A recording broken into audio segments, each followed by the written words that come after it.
are in the basement with Tim Ross. I can't think about our origin story and not get emotional. And I know. you prayed for somebody that would cry. I did. And then I got him. And then I'm like, you cry so much. Yeah. Why are you crying all the time?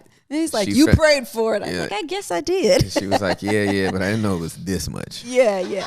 I don't cry as much. I'm not very, I mean, it would take, Takes a lot. Takes a move of the Holy Spirit. I mean, he'd have to sit in here and I'm like, but other than that, yeah. No, but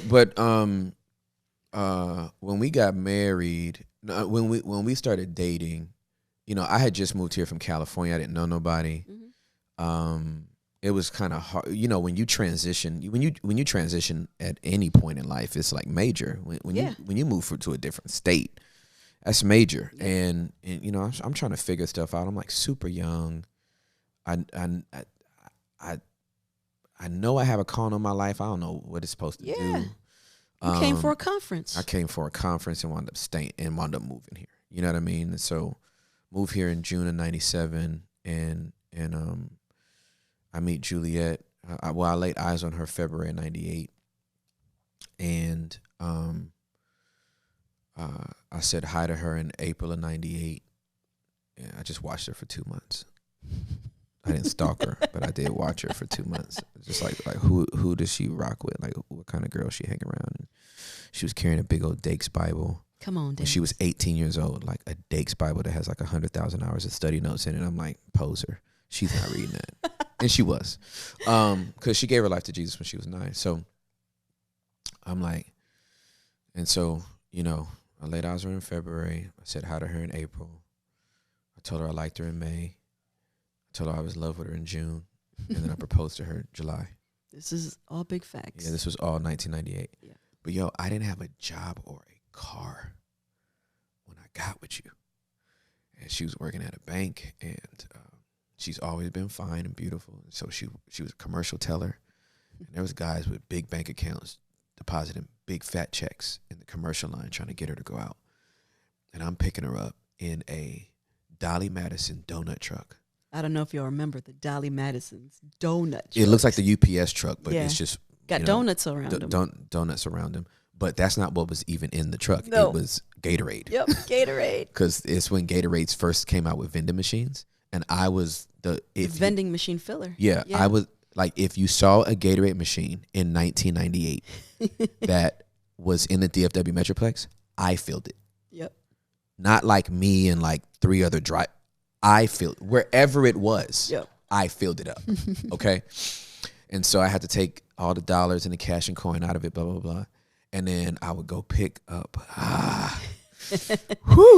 We'd go on dates in the Dolly Madison. I go pick her up at it was Bank One before it's Chase. I am a mess. Did not see this coming. But I go pick her up at Bank One in the donut truck. And that, if you've seen a UPS truck, there's only one seat in there. Yeah. And I'd literally stack up the Gatorade boxes. The Gatorade boxes. To make a seat for me. Oh, she come out in her little skirt and her little heels, and she would sit on the Gatorade boxes. No seatbelt. And just put her foot up on the dashboard so she wouldn't fly through it.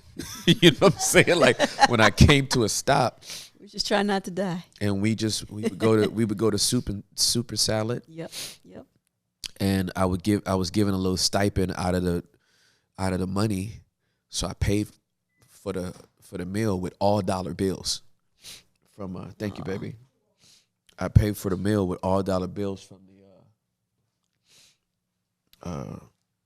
from the cash and coin we got from the Gatorade boxes, and we'd have our little date.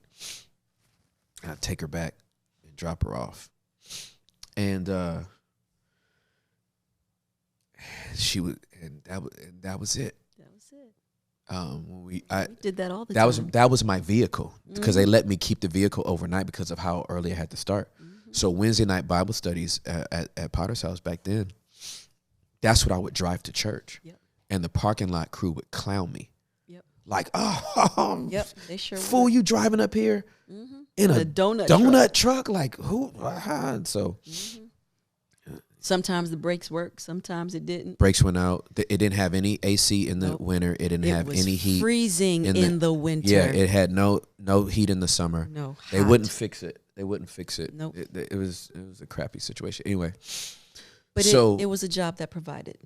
It was a job that provided. So we were thankful, and that's how we started. I didn't have nothing. The night I proposed to her. We go to lunch and eat at the dollar menu. Yeah, we eat off the dollar menu. Eat off the dollar menu. Yep. And so, like when you talk about the 23 years that we've been married, and you know all the stuff that we've overcome in our marriage, sure, that I've overcome in my life, I wish a chick would try to come between me and this girl. Oh yeah. It would be the worst thing you've ever done in your life. I promise you. This is dead A. Like I ain't going. You know what I mean? That's right. I won't get too blue in my language. Sure. But you come between me and Juliette, it'd be the most embarrassing day of your life. Yeah. If you bad for you. If you ever flirted with me, it'd be the most embarrassing day of your life. Let me tell you something. Tim would put you on blast. He told me, he's like, I'm just going to start screaming. Ah! Ah! And just. I will. Like, I'm not. She said this to me. No. Don't ever slide in my DMs. Don't ever try to say anything. Like, you're not. I don't care. Whatever you got, Juliette got it. Oh, my goodness. And it tastes better. It's sweeter. It's tighter than anything you got. You can't get me. Edit all that out, please, and thank you. None of that.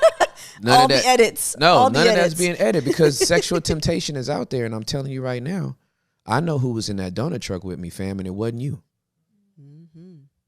That's right. So I'm just putting everybody on notice now. Like this is like a new space that we're in. Yeah. This podcast, like God's blessing this podcast. Oh, yes. A lot of new people are gonna find me. I wish you would. I'm looking right in the camera, fool. I wish you would. Don't play yourself. No. Don't come for me. No. Because I know who was in that donut truck. I know who ate off that dollar menu with me. I know who took me to the place that I proposed to them. Juliette drove me to the place I proposed to her. You know, she was picking me up for church. You was not there. So you just found me now. I know I'm handsome. I'm fine. I know it. Yes, you are. I'm good looking. Yes, you are. Should not look like this at 47. I should not have this head full of hair. Yes. I'm You fine, baby. Yeah, I'm fine. Yes, you are. I'm fine, but I'm yours. Yes, you are mine. Not even but. I'm fine and yes, you are. I'm yours. So I'm just telling you, notice totality. Notice who's putting the females on notice. It ain't Juliette. It's me. That's right. This girl, this is one of the most secure women in the world. This girl knows she ain't got nothing to worry about at all. But I'm just putting everybody on notice now. Like, I guess I got to put men on notice too, because it's 2022 and people are got DLs, download dudes, and all that kind of stuff. I ain't on the download. I don't want no dudes. I don't want no girls. None of it. I got Juliette. She is Alpha and Omega. I'll take care of all the things. She does take care.